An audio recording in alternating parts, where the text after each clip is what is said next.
Hello everyone, আসসালামু আলাইকুম। Welcome back to my channel miss অহনার রান্নাঘর। আজকে আমি তোমাদেরকে দেখাবো কিভাবে তোমরা পারফেক্ট ফুডিং তৈরি করতে পারো। ভিডিওতে দেখাও আমার ফুডিংটা কতটা পারফেক্ট হয়েছে, কতটা সফট হয়েছে আমি তোমাদেরকে দেখাইলাম। দেখো, তো চলো শুরু করা যাক। অবশ্যই আমার চ্যানেলটা সাবস্ক্রাইব করবা, পাশে থাকা বেল বাটনটা অবশ্যই ক্লিক করবা।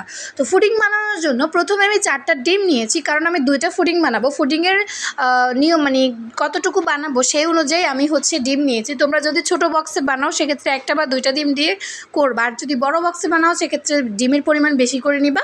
আর আমি যেহেতু ছোটো 2টা পুডিং বানাবো সেক্ষেত্রে যে আমি টোটাল 4টা ডিম নিয়েছি। এখানে 4টা ডিম ভেঙে নিয়েছি।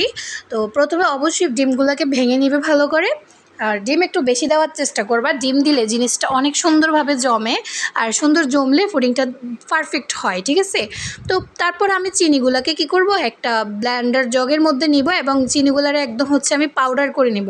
কারণ চিনিগুলো তুমি পাউডার করলে যে তোমার একদম মিশে যাবে, কষ্ট হবে না। হ্যান্ড উইক্স দিয়ে নাড়তে নাড়তে অনেক সময় হাতে ব্যথা করে। আর এটা যেহেতু ফুডিং রেসিপি সেক্ষেত্রে এটা বিট করা যাবে না, এটা অবশ্যই তুমি নিজের হাতে করবা, ঠিক আছে। তো ভালো করে ব্লেন্ডার জগের মধ্যে চিনিটাকে নিয়ে একদম মিহি মিহি করে পাউডার, একদম গুঁড়া পাউডারের মতো করে ফেলবা, দেখতে যেন আটার মতো লাগে। তো আমি একদম পাউডার করে নিচ্ছি।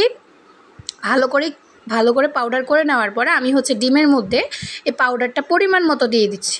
বেশি চিনি দেওয়ার দরকার নাই, তোমাদের নিয়ম অনুযায়ী দিবা। অনেকে আছে চিনি বেশি খায়, অনেকে আছে কম খায়, সেক্ষেত্রে এটা তোমাদের পরিমাণ মতো। তারপরে অবশ্যই নুন দিবা। পুডিংয়ে একটু নুন দিলে ভালো লাগে, বিষয়টা খাইতে অনেক ভালো লাগে। আমি একটু হালকা করে নুন দিয়েছি। হালকা করে সয়াবিন তেল দিবা। বাসায় তো সবারই সয়াবিন তেল থাকে, এটা আমি জানি, তো সয়াবিন তেল দিবা। আর পুডিংটা তৈরি করার জন্য আমি কর্নফ্লেক্স মিল্ক নিয়েছি। তো তোমাদেরকে একটা কথা বলি, তোমরা অবশ্যই কর্নফ্লেক্স মিল্ক দিয়ে করার চেষ্টা করবা। আর যদি তোমাদের কর্নফ্লেক্স মিল্ক না থাকে তাহলে তোমাদের বাসায় যদি লিকুইড দুধ থাকে, লিকুইড দুধের সাথে জাল দেওয়ার সময় তোমরা অবশ্যই পাউডার দুধ দিয়ে এটাকে একদম কর্নফ্লেক্স মিল্ক গাঢ় করবা।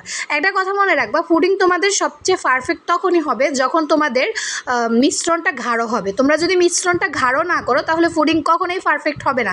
সেক্ষেত্রে পুডিংকে পারফেক্ট করার জন্য মিশ্রণটাকে অবশ্যই গাঢ় লাগবে। এটা আমি তোমাদেরকে জাস্ট বলে দিলাম, এটা মাথায় রাখবে। মিশ্রণ গাঢ় না হলে কিন্তু তোমাদের পুডিং ভালো হবে না, এটা জাস্ট বলে দিলাম। এটা আমি অনেক রিসার্চ করার পর এটা আমি বুঝতে পেরেছি যে পুডিংয়ের, আর অবশ্য আমি এই পর্যন্ত অনেকগুলো পুডিং বানিয়েছি, আমার কখনো পুডিং নষ্ট হয় নাই।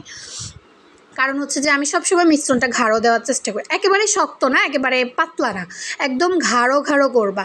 গাঢ় করলে কি তোমাদের পুডিংটা যা জমবে সুন্দরভাবে এবং ভেঙে যাবে না, এটা মাথায় রাখবা। যারা পুডিং নিয়ে নতুন, যারা পুডিং নতুন করবা বা একবার নষ্ট হয়ে গেছে দ্বিতীয়বার হচ্ছে না, তোমরা আমার রেসিপিটা ফলো করতে পারো। কারণ যে পুডিং খুব সুন্দর হবে তখনই যদি তোমাদের মিশ্রণটা গাঢ় থাকে, ঠিক আছে।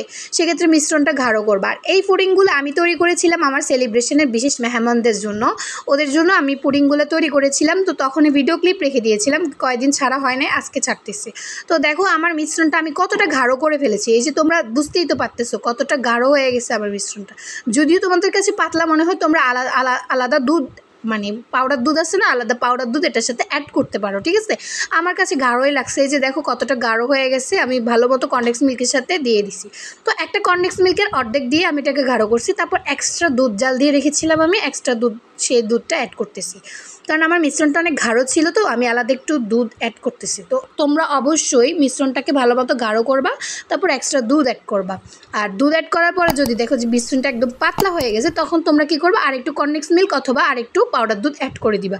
তাহলে তোমাদের পুডিংটা একদম পারফেক্টলি হবে, ঠিক আছে। এটা মাথায় রাখবা, পুডিং ভালো করতে হলে অবশ্যই গাঢ় মিশ্রণ লাগবে। এটা আমি তোমাদেরকে প্লাস পয়েন্ট দিব, কারণ এটা 100% জানা দরকার। অনেকে জানে না, তো কী করে ওই বাজার থেকে 40 টাকা বা 50 টাকা দামে লিকুইড দুধ নিয়ে আসে, ব্যাস লিকুইড দুধের সাথে কোনো পাউডার দুধ মিক্স করে না, এটা দিয়ে যে পুডিং বানানোর চেষ্টা করে। তো আমি বলে দিলাম। আর পুডিং অনেকে আসে বিস্কিটের গুঁড়া দেয়, তো আমি বলবো যে বিস্কিটের গুঁড়া দিলে তো তোমার কেক হয়ে যাবে, বিস্কিটের গুঁড়া দেওয়ার দরকার নেই। এখন যে আমি চিনির শিরা তৈরি করব। অনেকে আছে চিনির শিরা তৈরি করতে পারো না, চিনি শিরা যারা তৈরি করতে পারো না তাদেরকে আমি বলবো তোমরা একটু হালকা পানির মধ্যে হচ্ছে তোমরা যে 5 টাকা 10 টাকা দামে যে ডেইরি মিল্ক আছে তোমরা ডেইরি মিল্ককে একদম নিয়ে নিবা, ডেইরি মিল্ক দিয়ে করতে পারো। ডেইরি মিল্ক দিয়ে করলে তোমাদের যে তেতো তেতো ভাবটা লাগবে না। আমার কাছে ডেইরি মিল্ক হাতের কাছে ছিল না, তো সেই জন্য আমি হচ্ছে চিনি শিরা দিয়ে হচ্ছে করতেছিলাম। তো এই জন্য অনেকগুলো একটু পানির মধ্যে বেশি বেশি চিনি দিতে হবে। চিনি দিয়ে একদম তোমরা এটাকে ভালো মতো জাল দিতে হবে। আর একটা জিনিস খেয়াল রাখবা যেন চিনিটা পোড়া না যায়।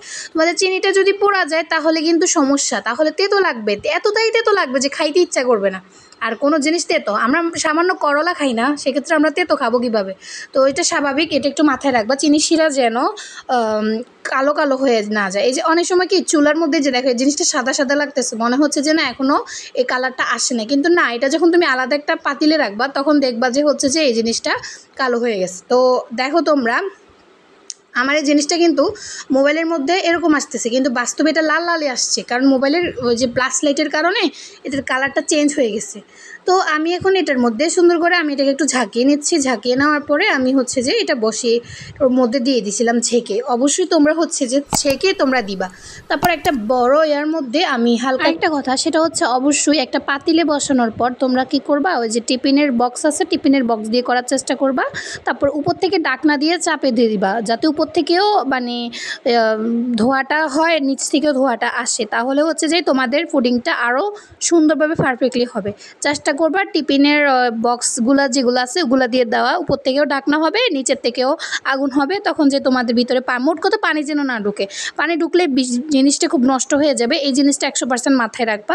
আর দেখো আমার পুডিংটা কতটা সুন্দর হয়েছে, আমি কেটে তোমাদেরকে দেখাচ্ছি। দেখো, আশা করি তোমরা বুঝতে পেরেছো আমার রেসিপিটা, আর আমি রেসিপির মধ্যে যেগুলো ইম্পর্টেন্ট কথা বলেছি সেগুলো আশা করি বুঝতে পেরেছো। তো আজকের ভিডিওটা এই পর্যন্তই। যারাদের আমার ভিডিওটা ভালো লেগেছে অবশ্যই ভালো কমেন্ট করবা, অবশ্যই সাবস্ক্রাইব করবে, এবং অবশ্যই পাশে থাকা বেল বাটনে ক্লিক করে আমার সাথে সাথে থাকবা, ঠিক আছে? অবশ্যই তোমরা আমার মানে রেসিপিটা ফলো করতে পারো, কারণ আমার রেসিপিটা কিন্তু খারাপ না, আমি নিজেই তৈরি করছি, নিজের প্রশংসা নিজেই করি, কারণ এটা অনেক ভালো হয়েছে। আল্লাহ হাফেজ।